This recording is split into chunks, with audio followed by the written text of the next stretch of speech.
প্রিয় ছাত্রছাত্রীরা, আজকে আবার নতুন একটা লেসন 3, খুব important lesson, the passing away of Bapu by নয়নতারা সেহগল। বাপু বলতে তোমরা বুঝতেই পারছো, এখানে বাপু বলতে কাকে আমরা বলি?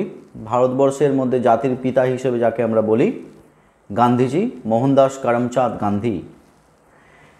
প্রথমটা হচ্ছে দ্য পাসিং অ্যাওয়ে। এই শব্দটা কি চেনা চেনা লাগছে? দ্য পাসিং অ্যাওয়ে, ইয়েস, এটা একটা group verb. Pass away means death, means die, death, মৃত্যু। Pass away, die. The passing away of Bapu মানে হচ্ছে গান্ধীজির মৃত্যু। তারপরে কি কি ঘটেছিল সেইটা বর্ণনা করা হয়েছে একটা মেমোয়ার। মেমোয়ার মানে কি? যেটা হচ্ছে স্মরণে লেখা কোনো কিছু, তার জীবনের ঘটনা স্মরণে লেখা হয়েছে বা কোনো একটা ঘটনার স্মরণে লেখা হয়েছে, মেমোয়ার বাই নয়নতারা সেহগল। নয়নতারা সেহগলের পরিচিতি আমরা আসছি। তো দ্য পাসিং অ্যাওয়ে অফ বাপু আমরা এখানে দেখে নিই। দ্য পাসিং অ্যাওয়ে অফ বাপু, ঠিক আছে? তাহলে পাসিং অ্যাওয়ে, মৃত্যুর ঘটনার পরবর্তীকালে কি হয়েছিল? নয়নতারা সেহগল। হু ইজ নয়নতারা সেহগল? না, নয়নতারা সেহগল 1927, that is she was born in 1927 and is one of the first female Indian writers. তার মৃত্যুটা দেওয়া নেই। is one of the first female Indian writers, মৃত্যুটা দেওয়া নেই মানে তিনি এখনো বেঁচে আছেন, অর্থাৎ ফার্স্ট ফিমেল ইন্ডিয়ান রাইটার্স, মেয়েদের মধ্যে প্রথম, ভারতীয় মেয়েদের মধ্যে প্রথম দিককার একজন লেখক বা লেখিকা। ইন ইংলিশ, অবশ্যই ইংরাজিতে, যিনি ইংরেজি মাধ্যমে, ইন ইংলিশ মিডিয়ামে তিনি লিখেছিলেন। টু রিসিভ ওয়াইড রেকগনিশন, ভালো করে শব্দটা দেখো, টু রিসিভ ওয়াইড রেকগনিশন, অর্থাৎ তিনি যিনি প্রথম মহিলাদের মধ্যে প্রায় প্রথম দিককার, one of the first female writers, মেয়েদের মধ্যে সেই প্রথমকার লেখিকাদের মধ্যে একজন, যিনি কিনা ইংরাজিতে লিখে রিসিভ, তিনি পেয়েছিলেন ওয়াইড রেকগনিশন। ওয়াইড শব্দটা মোটামুটি একটু তোমাদের আইডিয়া আছে। ওয়াইড শব্দটা যারা একদম প্রথম শুনলে না, যারা ক্রিকেট খেলা দেখো তারা এই শব্দটা শুনে থাকবে। কোনো একটা বল ব্যাটসম্যানের থেকে অনেকটা দূর থেকে চলে গেলে আমরা কি বলি? ওয়াইড। ওয়াইড মানে ব্যাপক বিস্তৃতি, অর্থাৎ এই ব্যাটসম্যান থেকে অনেকটা দূর পর্যন্ত যায় বলে একে বলা হয় ওয়াইড। শব্দটা তোমরা এতদিন খেয়াল করো না।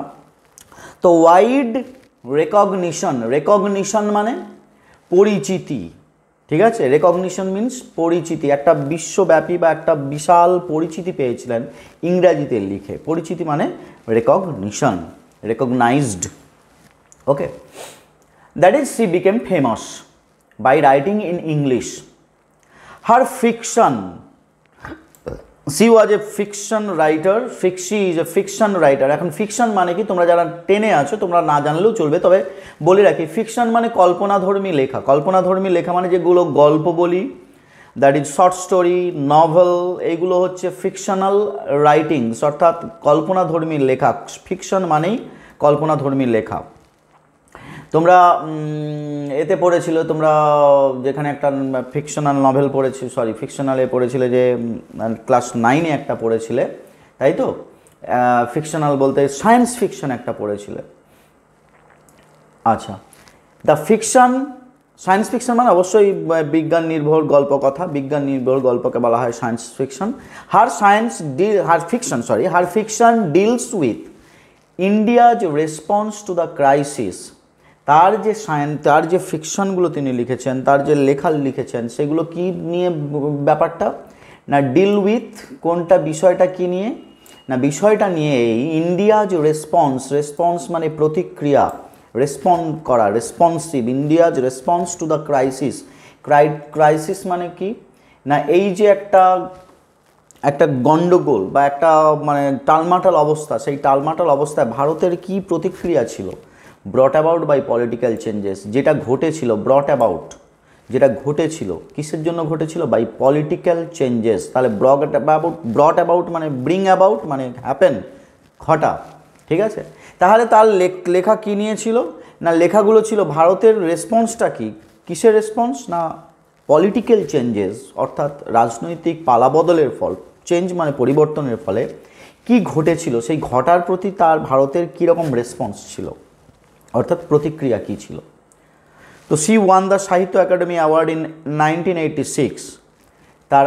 তিনি সাহিত্য একাডেমি, ভারতের মানে সাহিত্যে কোনো কিছু অবদানের জন্য সর্বোচ্চ যে পুরস্কার তাকে বলা হয় সাহিত্য একাডেমি অ্যাওয়ার্ড, সাহিত্য একাডেমি পুরস্কার। তিনি কবে পেয়েছিলেন? 1986, 1986 সালে তার বিখ্যাত নভেল রিচ লাইক আস, একটা নভেল লিখেছিলেন রিচ লাইক আস, অর্থাৎ একটা ফিকশন লিখেছিলেন নভেল সেইটা।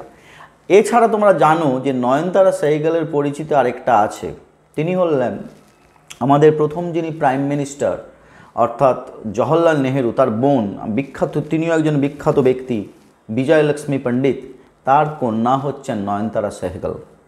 আচ্ছা, এখানে আমরা কি নিয়ে আমরা ডিল করছি, অর্থাৎ কোন বিষয়টা নিয়ে আমরা এখানে দেখব না দিস টেক্সট, তোমরা যেটা পড়তে যাচ্ছ, ইজ অ্যান এক্সট্র্যাক্ট মানে সংক্ষিপ্ত রূপ, এক্সার্প্ট, EXCERPT, এক্সট্র্যাক্ট মানে যেটা থেকে বের করে নেওয়া, এখানে বের করে নেওয়া মানে খানিকটা অংশ বের করে নেওয়া হয়েছে, এক্সট্র্যাক্ট করা হয়েছে, বের করে নেওয়া হয়েছে, ঠিক আছে।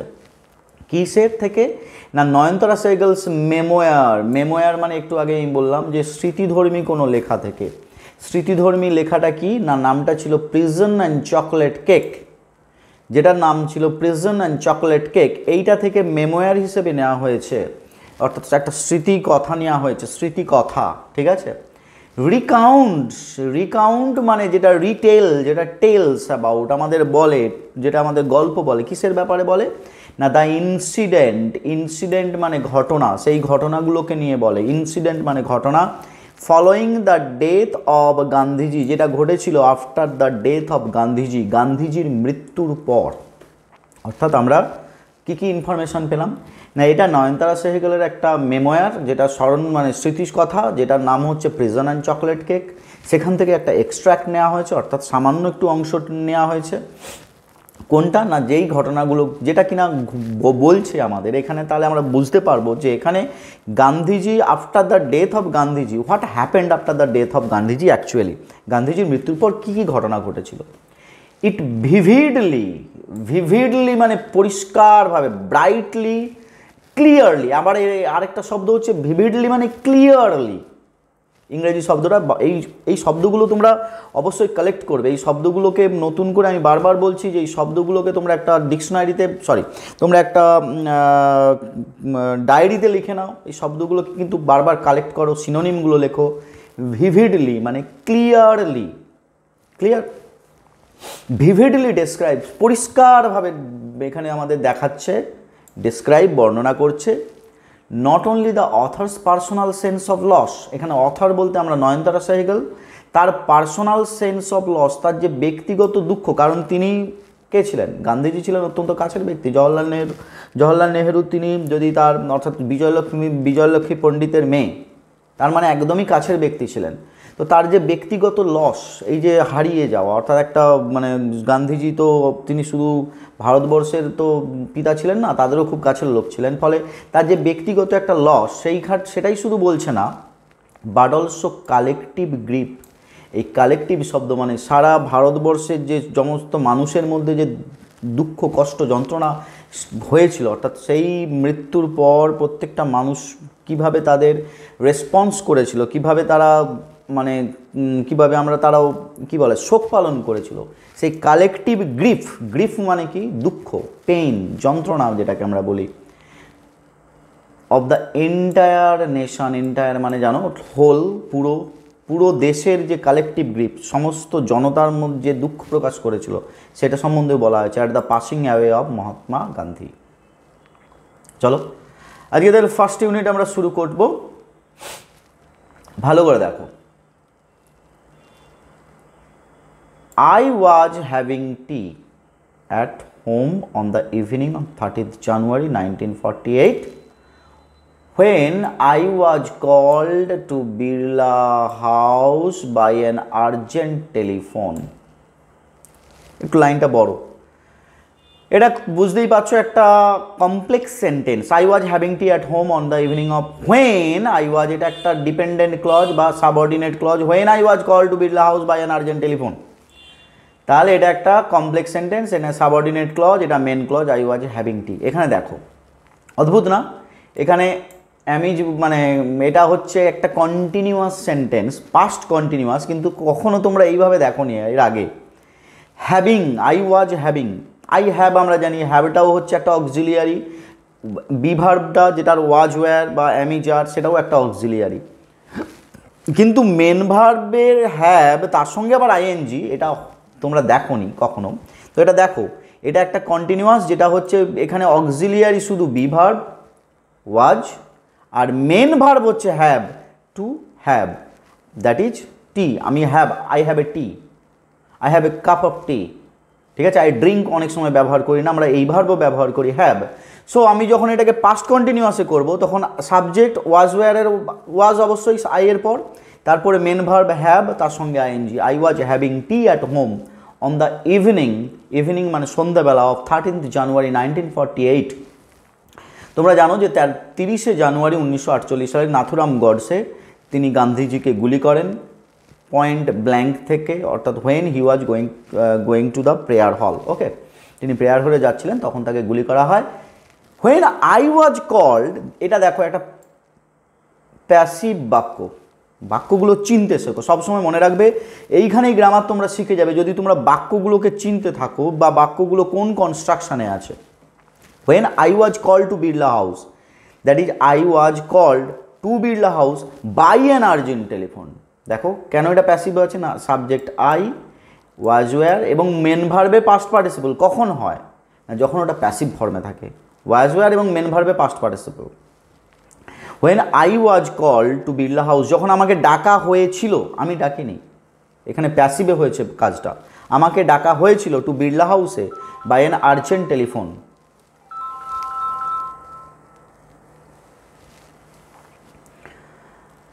গান্ধীজি হ্যাড বিন শট, আবার একটা প্যাসিভ বাক্য, Gandhiji had been shot by someone, এখানে আমরা জানি Nathuram Godse. Had been shot এটা হচ্ছে পাস্ট পারফেক্ট টেন্সে হচ্ছে এই বাক্যটা হয়েছিল, Gandhiji had been shot, shot ভার্বের shoot, SHOOT shoot, SHOOT shoot, তার past participle shot. Gandhiji had been shot by Nathuram Godse whatever on his way to a prayer meeting, তিনি যখন প্রেয়ার মিটিংয়ে যাচ্ছিলেন গান্ধীজিকে শ্যুট করা হয়েছিল, তার মানে এটাও একটা প্যাসিভ বাক্য, করা হয়েছিল।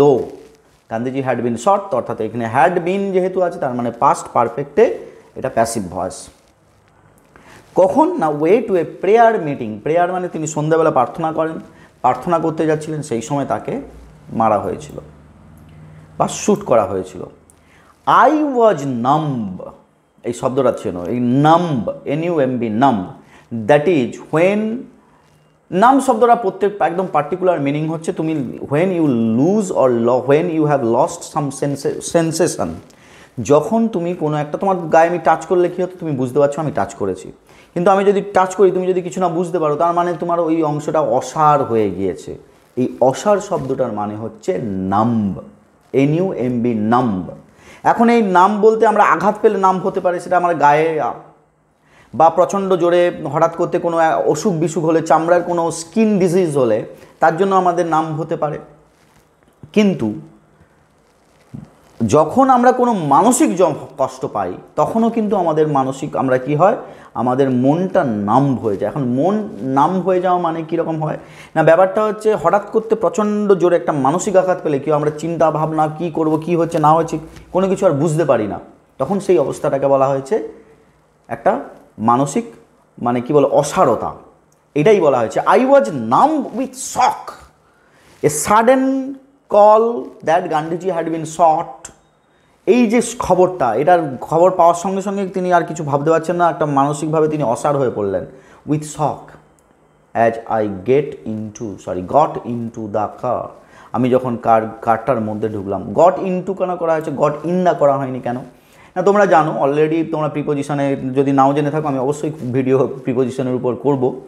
গেট ইনটু অর্থাৎ যখন কোনো একটা মুভমেন্ট বোঝাবে, আমি এখন রুমের মধ্যে আছি, clear, I am in the room. কিন্তু আমি যখন একটা বাইরে থেকে মুভমেন্ট করে ভেতরে ঢুকবো, মুভমেন্ট বোঝাবে, একটা একটা কী বলা যায় বাংলা যেটাকে আমরা বলি একটা গতি বোঝাবে, একটা এখান থেকে এসে ঢোকা বোঝাবে, তখন সেটাকে আমরা বলবো ইনটু। ঠিক আছে, আই গট ইনটু, তখন বাইরে থেকে কারের মধ্যে ঢুকলেন, তাই got into the car. At the Birla House গান্ধীজি's relatives and followers had gathered round his body. তো বিড়লা হাউসে ডেকেছিলেন। বিড়লা হাউস বিখ্যাত একটা, সেই সময় তার যেখানে গান্ধীজির মরদেহ শায়িত করা হয়েছিল। গান্ধীজি's রিলেটিভস মানে যেন আত্মীয়, অ্যান্ড ফলোয়ার্স মানে তারা যারা অনুগামী, গান্ধীজির লক্ষ লক্ষ কোটি কোটি অনুগামী, ওখানে যেই সেই সময় যারা ছিলেন তাই ফলোয়ার্স মানে তার অনুগামীরা। হ্যাড গ্যাদার্ড, এটা কোন টেন্সে আছে বাক্যটা? এটা অ্যাক্টিভ ভয়েসে আছে, প্যাসিভ ভয়েসে নেই, তাহলে হ্যাড বিন হতো। কিন্তু এটা কোন টেন্সে আছে না, হ্যাড এবং মূল ভার্ব গ্যাদার মানে জমা হওয়া, তার পাস্ট পার্টিসিপল গ্যাদার, তার মানে পাস্ট পারফেক্ট টেন্সে আছে। রাউন্ড হিজ বডি, রাউন্ড মানে তার শরীরের চারপাশে। ওকে, এটাও একটা preposition. There was silence in the room, বাড়ির মধ্যে একদম টোটাল সাইলেন্স মানে কি? এই সাইলেন্স শব্দটার মানে একদম নিস্তব্ধতা। Can you imagine a death of Gandhiji occurred and no one is saying a single word, কেউই একটা কোনো কিছু বলছে না, total pin drop silence in the room as Gandhiji breathed his last. এই শব্দটা আমরা অনেক সময় ব্যবহার করি, শেষ নিঃশ্বাস ত্যাগ করলেন। ব্রিথ মানে নিঃশ্বাস, ব্রিথ হিজ লাস্ট মানে শেষ নিঃশ্বাস। তাহলে গান্ধীজি শেষ নিঃশ্বাস অ্যাকচুয়ালি ব্রিথ ইন করলেন মানে ব্রিথ আউট করলেন, দ্যাট ইজ তিনি তার শেষ নিঃশ্বাস ত্যাগ করলেন। আমরা বলি ওয়ার্ডস অফ বাপুজি's ডেথ, ভালো করে দেখো, ওয়ার্ডস অফ বাপুজি's death had spread through Delhi like a flame fanned by wind. ভালো করে শব্দগুলো দেখো। ওয়ার্ডস অফ বাপুজি's ডেথ, এটা হচ্ছে সাবজেক্ট। হ্যাড স্প্রেড, এটা হচ্ছে হ্যাড মানে অক্সিলিয়ারি, এবং স্প্রেড ভার্বে পাস্ট পার্টিসিপল স্প্রেড, তার মানে এটা হচ্ছে একটা পাস্ট পারফেক্ট টেন্স। তাহলে ওয়ার্ডস অফ গান্ধীজি's ডেথ এটা হচ্ছে একটা সাবজেক্ট, যেটা কিনা আমরা বলতে পারি noun phrase. Had spread through দিল্লির ভেদ মানে একদম দিল্লির মধ্যে ছড়িয়ে পড়লো। এখানে একটা সিমিলে ব্যবহার করা হয়েছে, কীরকম ওখানে, ওটাই আমি দেখাতে তোমার দিকে পয়েন্ট আউট করতে চাচ্ছি। লাইক এ ফ্লেম, যখন দেখবে হঠাৎ করতে আগুন জ্বলছে, হঠাৎ করতে প্রচণ্ড বাতাস বইতে শুরু করে, দেখবে আশেপাশে প্রচণ্ড আগুন দাউ দাউ করে জ্বলে ওঠে এবং সেটা মুহূর্তের মধ্যে আশেপাশে ছড়িয়ে পড়ে। ঠিক সেই রকম যেন খবরটা, অর্থাৎ দ্য নিউজ অফ গান্ধীজি's death has been compared with the flame, and that flame is fanned by wind, যেটা কিনা বাতাস দিয়ে প্রচণ্ড রকম তাকে মানে সেই আগুনটাকে জ্বালানো হয়েছে, সেটার সঙ্গে তুলনা করা হচ্ছে। অর্থাৎ আগুন যেভাবে দ্রুত বাতাস পেলে ছড়িয়ে পড়ে, ঠিক সেইভাবে গান্ধীজির মৃত্যুর খবর সারা দিল্লি জুড়ে দ্রুত ছড়িয়ে পড়েছে। Sad groups of men and women had collected around Birla house, এখানে কিছু বলার নেই। Sad groups of men and women, ছেলে মেয়েদের দল, তারা সবাই দুঃখী, ছেলে মানে পুরুষ মহিলাদের দল। হ্যাড কালেক্টেড, আবার past perfect tense, had collected জড়ো হয়েছে অ্যারাউন্ড বিড়লা হাউসের চারিদিকে। আউট অফ এভরি উইন্ডো, আশেপাশের বাড়ির প্রত্যেকটা উইন্ডো, জানালা থেকে আমরা কি দেখতে পাচ্ছি? ওয়ান কুড সি, আমরা দেখতে পাচ্ছি a brown blur of faces. Brown means আমাদের মুখের কালার কিন্তু ব্রাউন, আমরা ফর্সা বলি, ওরে বাবা এ কি সুন্দর ফর্সা দেখ রে, টুকটুকে মানে দুধে আলতা রং, অ্যাকচুয়ালি নয়, আমরা ফর্সা না বলতে আমি এই অর্থে বলছি না, স্কিন কালার আমাদের সাদা নয়, আমাদের ব্রাউন ফেস। দেখো আমাদের ব্রাউন ফেস, সবারই ব্রাউন ফেস। তো ব্রাউন ব্লার মিন্স অস্পষ্ট, ওপাক, ঠিক আছে, নট ট্রান্সপারেন্ট। ব্রাউন ব্লার একটা ঝাপসা, আমরা একটা বলি না ঝাপসা, ব্লার অফ ফেসেস, একটা ঝাপসা মুখগুলো দেখা যাচ্ছে, ঠিক আছে। কেন না, আমরা দূর থেকে কোনো মুখ যদি দেখি, আমরা মানে যত দূর জানলা দিয়ে চোখ যাচ্ছে, আশেপাশের এই জানলাগুলো থেকে সব মানুষগুলো মুখ উপর থেকে দেখছে এবং তাদের মুখগুলো পরিষ্কারভাবে বোঝা যাচ্ছে না। তার কারণ হচ্ছে সিলিউট এফেক্ট হয় অনেক সময়। কীরকম? পেছনে একদম ব্ল্যাক, ফলে তার মুখগুলো হয় না, অথবা পেছনে যদি খুব আলো থাকে তাহলে মুখগুলো তো এমনিতে কালো হয়েই যাবে। They did not make a sound, তারাও কিন্তু কোনো শব্দ করছিল না, অর্থাৎ সেই মুখগুলোও থেকেও কোনো, অর্থাৎ সেই মানুষগুলোও কিন্তু কোনো শব্দ করছিল না। দেয়ার ওয়াজ অ্যান আনন্যাচারাল সাইলেন্স, এটা একটা যেন কীরকম আনন্যাচারাল, ন্যাচারাল নয়। ন্যাচারাল মানে কি, একটা মৃত্যু হয়েছে, মানুষ যেন চিৎকার চেঁচামেচি করবে, অথবা কোনো একটা ঘটনা ঘটেছে, বা সাধারণভাবে আমরা যেরকম মানে সকাল থেকে সন্ধ্যে পর্যন্ত দেখি চিৎকার চেঁচামেচি চলছে একটা শহরে, বাট দ্য সাইলেন্স, সেই সাইলেন্সটা হচ্ছে আনন্যাচারাল, অপ্রাকৃত, নট ন্যাচারাল, যেটা মানে প্রাকৃতিক নয়, একটা আনন্যাচারাল সাইলেন্স সেখানে বিরাজ করছিল, অপ্রাকৃতিক নৈশব্দ একটা বিরাজ করছিল। ইট ওয়াজ অ্যাজ ইফ, যেন মনে হচ্ছে time stood still for those few minutes, যখন গান্ধীজি মারা যাচ্ছেন, শেষ নিঃশ্বাস ত্যাগ করছেন, টোটালটাই পিন ড্রপ সাইলেন্স, যেন পৃথিবী বা যেন সময়টা স্টুড স্টিল, থেমে গেল। People were too stunned to speak. People were too stunned to speak. এটা তোমরা জানো এই ধরনের কনস্ট্রাকশনগুলো। টু মানে এতটাই যে তার ফলে নেগেটিভ একটা শব্দ আসবে, এতটাই স্টান্ড। স্টান মানে কি, তোমাকে যখন হঠাৎ করতে একটা প্রচণ্ড কিছু আঘাত করে তখন কি হয়, হতভম্ব হয়ে যাবে। ঠিক স্টান মানে চিন্তাশক্তি ওই একই রকম, নাম্ব হয়ে যাওয়া আর কি, চিন্তাশক্তি রহিত হয়ে গেল, কোনো কিছু বুঝতে পারলো না। টু স্পিক, কথা বলার জন্য তোমার তো চিন্তাশক্তি লাগবে, সেটা চিন্তাশক্তি থাকবে না এমনভাবে তুমি এমনটাই আঘাত লেগেছে, তাদের মানে লোকেরা এতটাই হতভম্ব হয়ে গেছে যে তারা প্রথমে কথা বলতে পারছিল না। Too stun to speak, that is people were, এটা তোমরা এই কনস্ট্রাকশনগুলো মাধ্যমিক পরীক্ষায় পড়ে, people were so stunned that, subject কি, দ্য পিপল মানে দে, কোন টেন্সে আছে, ওয়্যার, পাস্ট টেন্সে আছে, তাহলে কুড নট, প্রেজেন্ট টেন্সে থাকলে ক্যান নট হতো, পাস্ট টেন্সে কুড নট, তাহলে the people were so stunned, এইখানে হবে that they could not speak in the beginning, তারা এতটাই স্টান্ড হয়ে গেছিল যে তারা প্রথমেই শুরুতে কথাই বলতে পারছিল না। লেটার দে ক্ল্যামার্ড, ক্ল্যামার্ড মিন্স চিৎকার করে চেঁচামেচি করা, টামাল্ট, স্ক্রিম, চিৎকার করে ওঠা। অর্থাৎ এবার দেখো একটা ব্যাপারটা, হঠাৎ করতে স্টান্ট, কী ঘটেছে বুঝতে পারছো না, তারপরে যখন রিয়ালাইজেশন হলো, বুঝতে পারলো যে ভয়ঙ্কর একটা ঘটনা ঘটে গেছে, গান্ধীজি মারা গেছেন, সঙ্গে সঙ্গে একটা প্রচণ্ড জোরে চিৎকার করে উঠলো। ঠিক যেমন গোল, তো ঠিক খেলার কথা ভাবো, তুমি বল নিয়ে যাচ্ছ, গোল করার সময় একদম চুপ, যেই গোল হলো সঙ্গে সঙ্গে একদম পুরো লাউড প্রচণ্ড জোরে চিৎকার চেঁচামেচি শুরু হয়ে যায়, তাই না? ঠিক সেটাই, গান্ধীজি মারা গেলেন, কিছু মানে একদম পুরো শক, বুঝতেই পারছে না কী হলো, কী ব্যাপারটা হলো। যখন বুঝতে পারলো, দে ক্ল্যামার্ড, স্ক্রিম, চিৎকার করে ওঠা, SCREAM, স্ক্রিম, টামাল্ট, TUMULT, টামাল্ট, ক্ল্যামার্ড, ওয়াইল্ডলি, মানে বন্য মতো মানে কোনো কন্ট্রোল নেই। বন্য মানে কি, যাদের দিকে কন্ট্রোল করা যায় না, যাদের দিকে টেম করা যায় না, টেম মানে কন্ট্রোল, অর্থাৎ বন্য পশুকে আমরা যখন কোনো পশু মানাই তার ইংরাজি হচ্ছে টেম, TAME, টেম। এখানে কি বলছে, ওয়াইল্ডলি, উইদাউট এনি কন্ট্রোল, তারা চিৎকার চেঁচামেচি শুরু করে দিয়েছে, শাউটিং অ্যান্ড ক্রাইং, চিৎকার করছে, কান্নাকাটি করছে।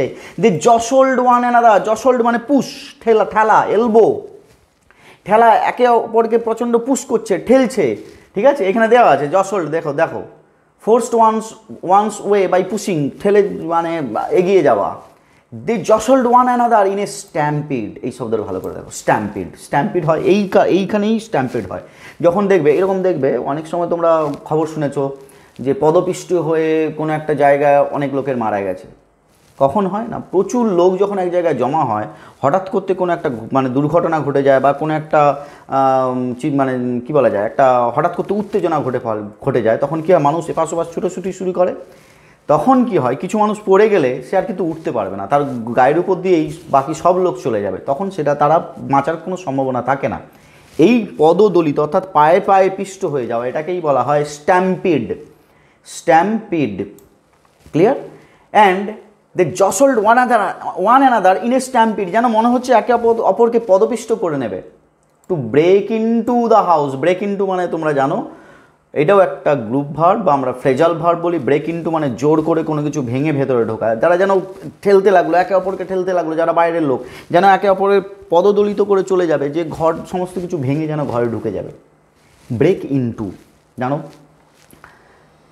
দে কাম, CALMED, কাম, একটু শান্ত হলো, calm a little.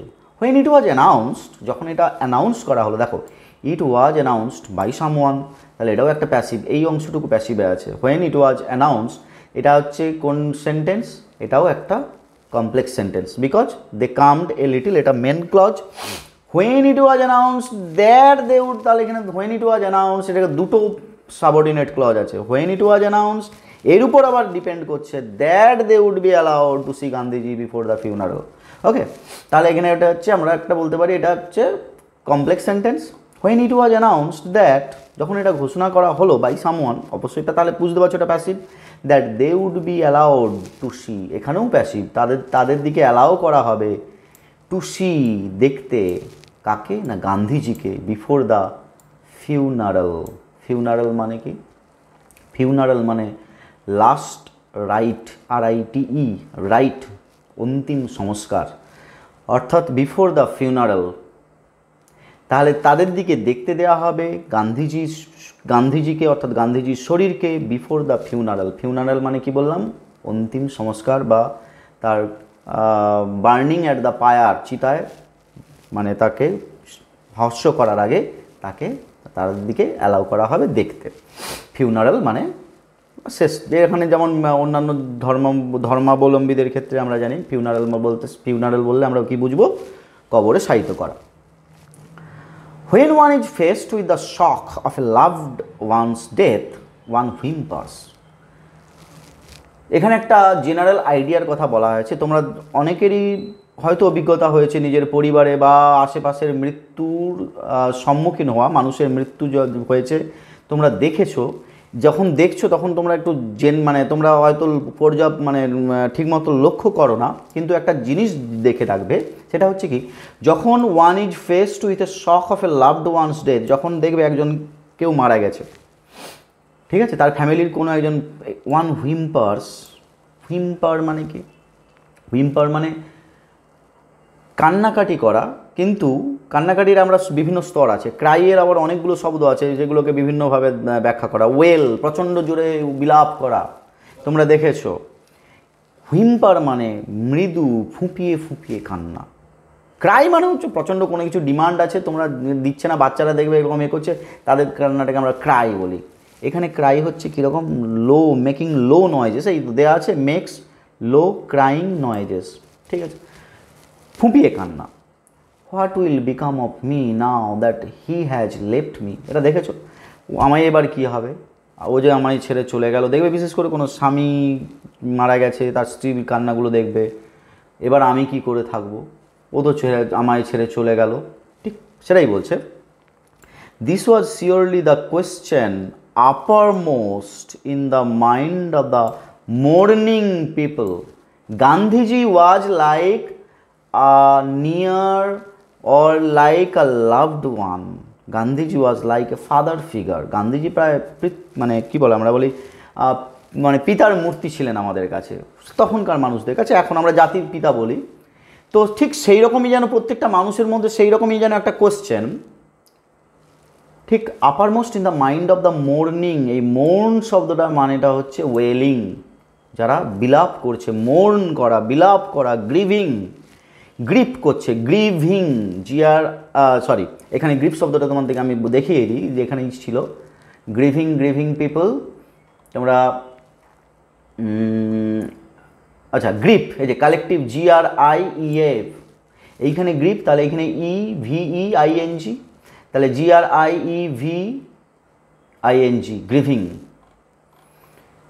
Mourning, grieving, mourning people, grieving people, wailing, শব্দগুলো একই, মানে বিলাপরত সেই মানুষদের মনের মধ্যে আপারমোস্ট, এটাই সব মানে সেই মুহূর্তে কোশ্চেনটা আসছিল, যেটা হচ্ছে সবচেয়ে উপরে যে কোশ্চেনটা ছিল, what would happen to me that he has left me.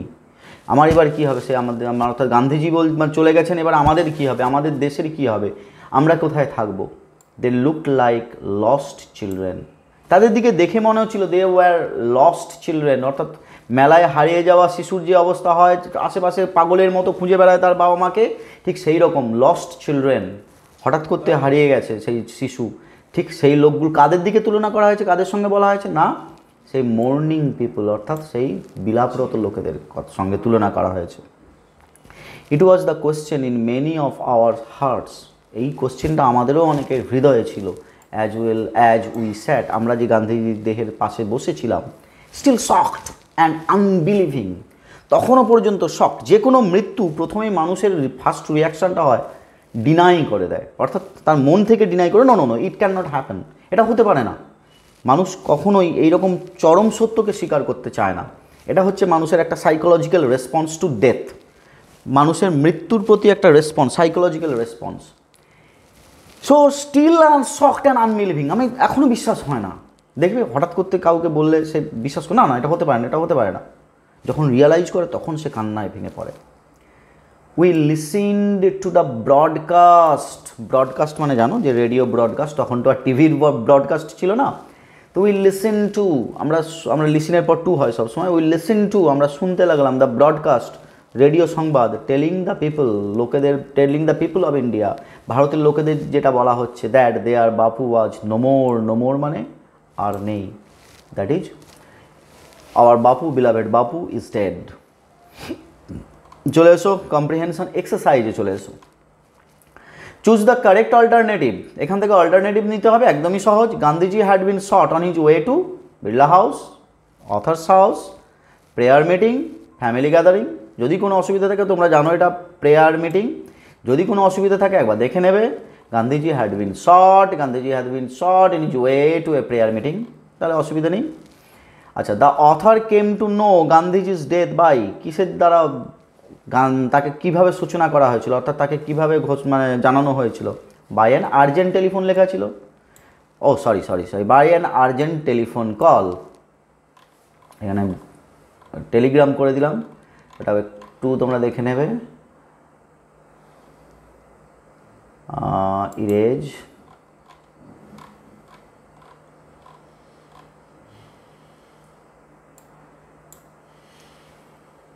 ঠিক আছে, draw.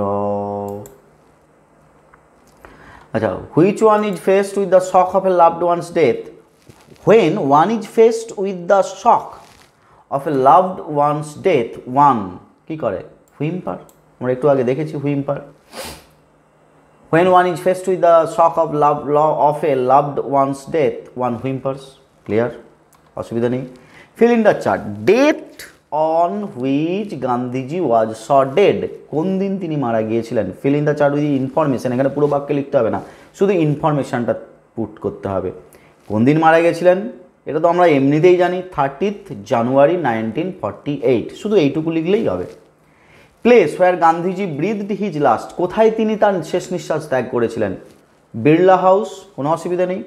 Information given by the broadcast, ব্রডকাস্টে কী ঘোষণা করা হয়েছিল, we listen to the broadcast, কী হয়েছিল, দ্যাট বাপু, তাহলে এটা কি ইনফরমেশানটা দেওয়া হয়েছিল, Bapu was no more, clear.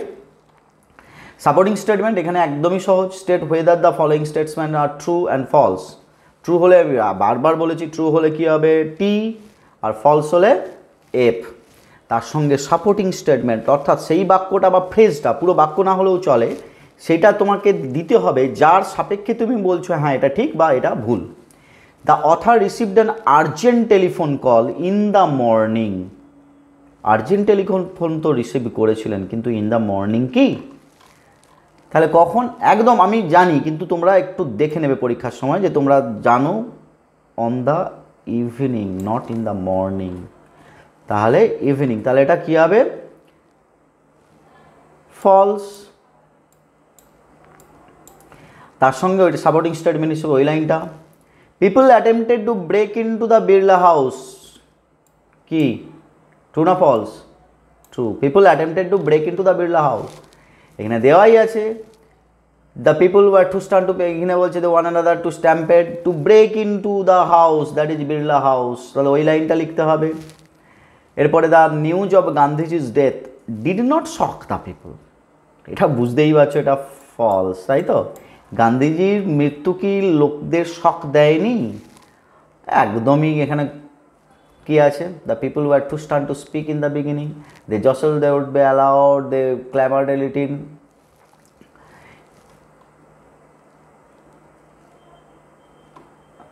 Sad men of people were too stun to speak, এইখানে দিলেই হবে। Break in to the calm when one is faced with the shock of what will have to become, it was surely the question uppermost in the mind of mourning people.